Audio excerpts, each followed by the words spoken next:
जनसंवाद कार्यक्रम में मुख्यमंत्री मनोहर लाल पहुंचे हुए हैं। आज रानिया विधानसभा क्षेत्र में मुख्यमंत्री मनोहर लाल का गांव-गांव का दौरा है। बड़ी गांव से शुरुआत की।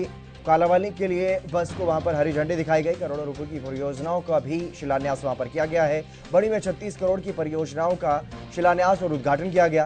प्रदेश में आज 10 से 12वीं कक्षा के 137 सरकारी स्कूल भी अपग्रेड किए गए हैं।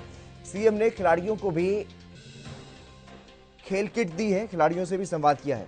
मुख्यमंत्री मनोहर लाल गांव-गांव जा रहे हैं और आज रानिया विधानसभा क्षेत्र के गांव में अलग अलग जगहों पर ये कार्यक्रम, जहां मुख्यमंत्री मनोहर लाल खिलाड़ियों से भी मिले, उन्हें खेल किट दी गई और इसके अलावा एक बस को भी हरी झंडी दिखाई गई।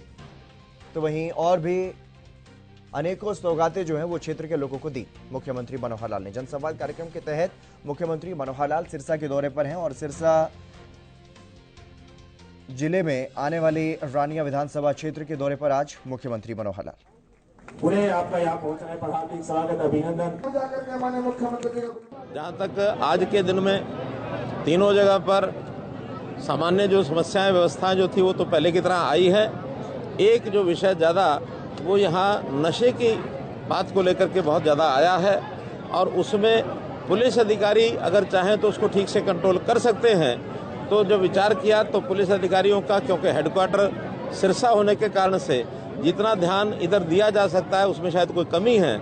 यहाँ की एक पुरानी मांग भी थी इस इलाके की, तो आज हमने सिरसा यानी डबवाली को नया पुलिस जिला, उसमें भी खास तौर पर ये जो बॉर्डर के एरिया है जहाँ से नशे की चीज़ें स्मगलिंग होती हैं या नशे का व्यापार होता है, इसके ऊपर विशेष ध्यान रखने के लिए एक जो डबवाली पुलिस जिला इसका निर्माण किया जाएगा और नशे के ऊपर कंट्रोल करने के लिए विशेष अभियान उनके द्वारा चलाया जाएगा। इस प्रकार का एक आज की नई अनाउंसमेंट है। एक अनाउंसमेंट हमने ये की है कि 1000 बड़े गांव में ई लाइब्रेरीज ये खोली जाएंगी। उसमें हमारा जो ग्राम विकास मंत्रालय है वो भी काम कर रहा है, देवेंद्र बबली, उनकी ओर से भी ये विषय कई जगह रखा गया। हमने भी आज उसको मंजूरी दे करके ई लाइब्रेरीज बड़े गाँव के अंदर चालू करेंगे।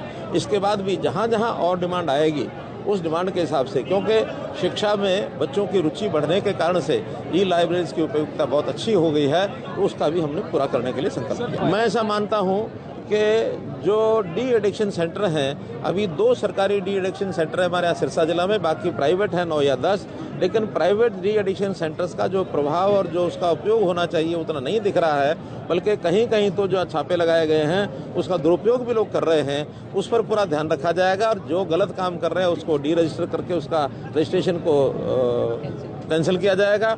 और ऐसे जो डी एडिक्शन सेंटर्स हैं, सामाजिक दृष्टि से जो प्रमुख लोग हैं या धार्मिक भी स्थानों से उनके ऊपर नजर रखने के लिए कुछ लोगों ने अपने आप को ऑफर किया है कि आप हमें बताइए, हम उन स्थानों पर जा करके लोगों को समझाएंगे, लोगों को जागरूक करेंगे, अवेयरनेस लाएंगे और जहां गलत काम करने वाले लोग हैं उनके बारे में भी बताएंगे। तो ऐसे समाज का यानी भागीदारी ये करना आवश्यक है, उसके लिए हम काम करेंगे और नए डी एडिक्शन सेंटर सरकारी तौर पर और खोलने की भी हम योजना बनाएंगे। हाल में जो हमारी अनाज मंडी है, इस अनाज मंडी के पास HSVP का एक बड़ा जमीन का टुकड़ा लगभग 7 एकड़ का वहाँ उपलब्ध था। आज हमने घोषणा की है कि वो 7 एकड़ जमीन का जो टुकड़ा है वो मार्केटिंग बोर्ड को देकर के उस मंडी का विस्तार किया जाएगा, सब्जी अनाज मंडी का। ये घोषणा भी कर दी। मैं बता रहा हूँ कि कहीं एक आध जगह पर जब थोड़ा बहुत इस प्रकार की हलचल होती है तो उनको बहुत अपनी बड़ी एक आशा की किरण जागती है, वो भूल में न रहें। जमीन उनकी खिसकी हुई है, देश भर में कहीं भी इस प्रकार का कोई काम होने वाला नहीं है। हाँ, चूंकि कर्नाटक एक प्रदेश ऐसा है, साउथ इंडिया में हमारा भी प्रवेश नया प्रवेश है, इसलिए वहाँ लगातार आपस में एक चल रहा है, कभी वो आएंगे कभी हम आएंगे, लेकिन एक डेमोक्रेटिक सिस्टम में मेरा तो इतना ही कहना है कि जनता का जो वर्डिक्ट है उसका हम उसको सम्मान करते हैं। कांग्रेस को अगर दिया है तो हम भी विश्लेषण करेंगे कि हमारे सिस्टम में कहाँ कमी रही है, उस कमी को दूर करते हुए आगे फिर ये तो हर